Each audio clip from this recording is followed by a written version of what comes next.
Subaru BRZ is the result of collaboration between Subaru and Toyota to make a fun-to-drive and inexpensive sports car. That ethos means it rivals the convertible Mazda MX-5 as well as diverse coupes like the MX-5, Audi TT, BMW 2 Series and Nissan 370Z. Its most obvious rival, of course, is the Toyota GT86, which shares the overwhelming majority of parts with TBRZ. Watch, Cheap Fast Cars Group test its rear-wheel drive dynamics and a low-slung driving position make it more focused than a hot hatch like the VW Golf GTI, but more compromised in terms of practicality as a result. Excellent chassis handling is a big part of what the BRZ is about. The rear-wheel drive configuration is music to driving purists' ears, while the low center of gravity means this is a car that simply loves corners. The steering is excellent, the driving position is brilliant, and the clever electronic stability and traction control systems ensure you can have fun with fewer associated risks.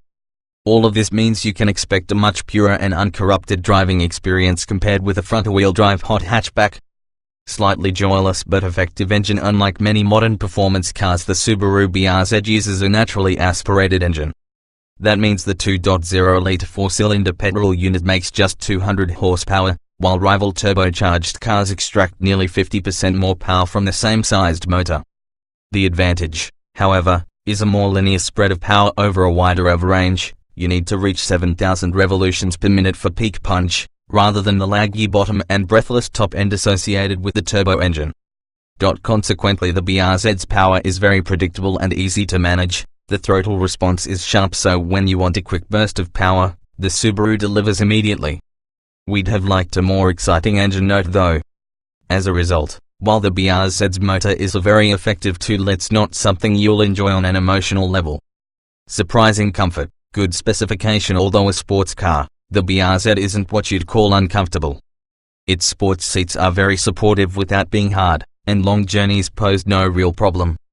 The ride is cost-setting thanks to 17-inch wheels with relatively fat tires, so there's not much of the choppiness associated with other focused sports cars.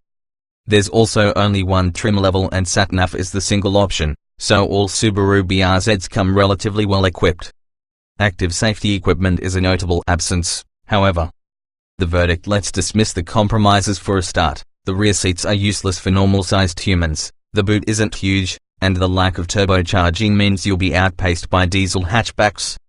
After a short drive in the BRZ on your favorite road though, none of that will matter. This is a rear-wheel drive sports car for enthusiasts, with an accessible price tag. What's not to like?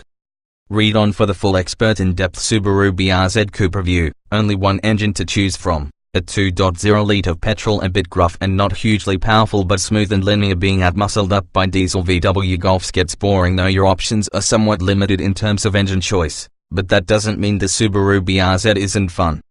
There's just one motor available, a 2.0-liter, four-cylinder petrol-burning unit with horizontally opposed cylinders. What the latter aspect means is that the engine is flat, so can be mounted nice and low in the chassis and thus helping handling. Plus, in theory, the engine should be quiet and smooth, although we found it a little gruff. So it's not the most sonorous or exciting engine, but it certainly gets the job done. It's naturally aspirated, which means it spreads its power across a wide rev range rather than a big turbocharged lump in the middle.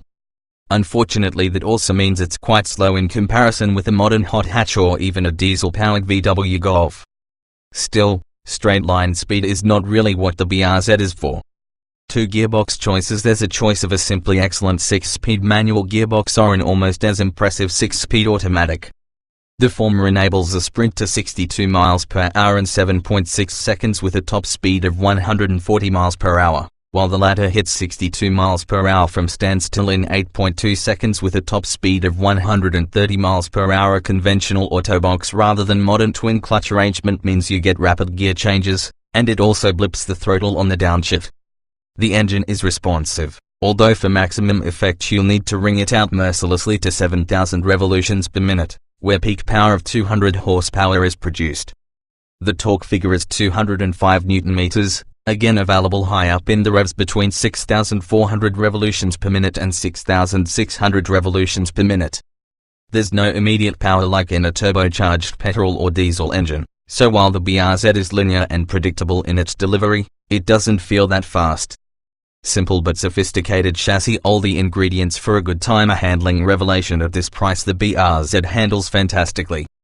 Thanks to the fact that the engine and front seats are mounted low in the chassis, it has a very low center of gravity and near 50 hours 50 minutes weight distribution. This aids handling in a big way, making the car eager to change direction, and adds to the linear, predictable way the front and rear tires react when you turn the steering wheel. The wheel itself is a nice size, too. There's a fair bit of feedback through it, with the nicely weighted steering setup communicating the front wheel's movements accurately.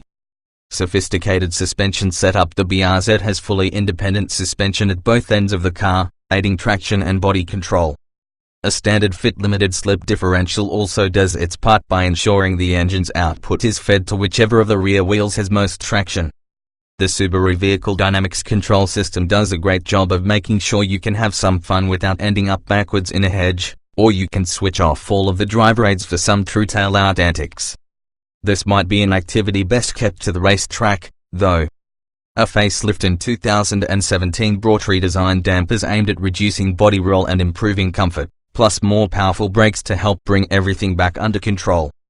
Super low driving position. Hard-wearing plastics and materials lacks the appeal of pricey arrivals. The cabin of the BRZ is aimed squarely at facilitating driving enjoyment and minimizing distractions by making everything clear and easy to use.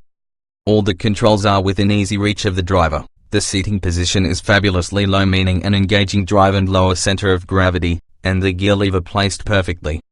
A 4.2-inch LCD display in the instrument panel shows G-force, steering angle, brake force, lap timer plus torque and power curves for instant reference. The seats are extremely supportive and surprisingly comfortable considering how sports-orientated this car is, plus the pedals are well spaced too, which makes enthusiastic driving easier.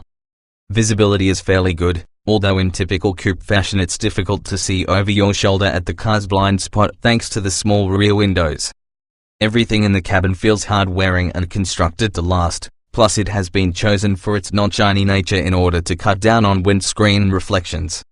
The flip side of that is that some of the plastics and materials aren't particularly nice to look at or touch.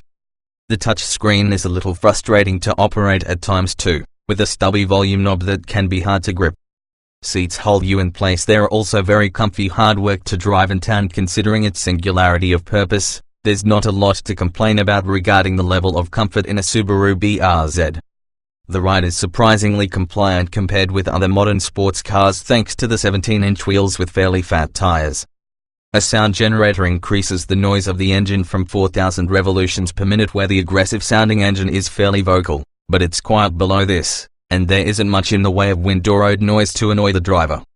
The front seats deserve special mention in this section as they're supportive but without being too hard. Those in the back are merely decoration. Anyone taller than an infant will feel very squashed, though they're good for shopping bags. Our only complaint really is its belligerent nature in slow traffic. After a while the weight of the controls and grumpy idle gets quite draining. Only one trim level called Salux Paint and Sat-Nav the only options. Decent standard spec for the BRZ. Subaru makes the BRZ range a bit easier to negotiate than the Toyota GT86. There's only one trim level and almost no options, other than paint and Sat-Nav.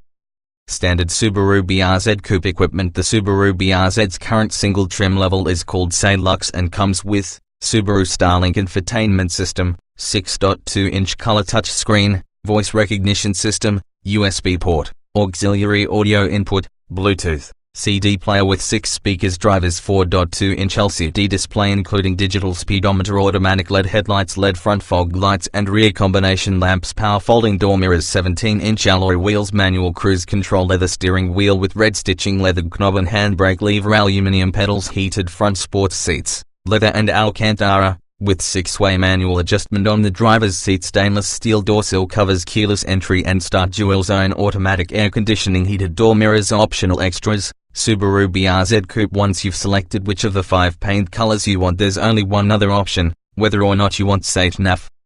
No Euro NCAP rating, lack of autonomous tech, plenty of airbags. Though the BRZ hasn't been tested by Euro NCAP, neither has the Toyota GT86, so it's hard to say with any authority how it'd fare in a crash, although Subaru says the body is highly rigid thanks to the use of high tensile steel. You do get a pretty comprehensive set of airbags, front, side, curtain and knee, plus the usual stability control, ABS and ISOFIX seat mounts in the rear. Subaru's vehicle dynamics control monitors steering angle, speed, gear and braking to maximize traction, but what you don't get access to is Subaru's comprehensive EyeSight driver assistance technology, including things like lane keep assist or emergency braking, even as an option, and that seems a shame. Compact boot space accessed via a small lid. Rear seats are really for display purposes only. Solved both problems by using back seats as storage. The rear seats are certainly not for sitting in, unless you have detachable feet. Even then you'd have to move the front seats forward very far indeed for an adult to squeeze their legs behind. It does offer a bit of extra storage space though, which may come in useful, so it's best to think of the Toyota as a two-seater with a very occasional pair of seats and instead use them as additional boot space. The Subaru BRZ has teeny tiny proportions, which means you don't get much of a boot or back seat, but on the flip side it's easy to park and feels right at home on a narrow B road. The Subaru BRZ is a rear-wheel drive, two-door coupe, two factors that mean it has less boot space than a comparative hot hatchback. That means you'll have to make do with a 237-litre boot, which expands to 1,270 litres when you fold down the rear seats. Better to use them for storage. The bucket shape is great for holding a shopping bag. You have to access the boot via a reasonably small lid. Still, there is a silver lining. The fact the BRZ has a proper roof means it at least beats the Mazda MX-5's boot, which measures 130 litres. Like that car though, you won't find an abundance of interior storage for things like phones or wallets, so make sure you wear a pair of cargo shorts with lots of pockets when driving.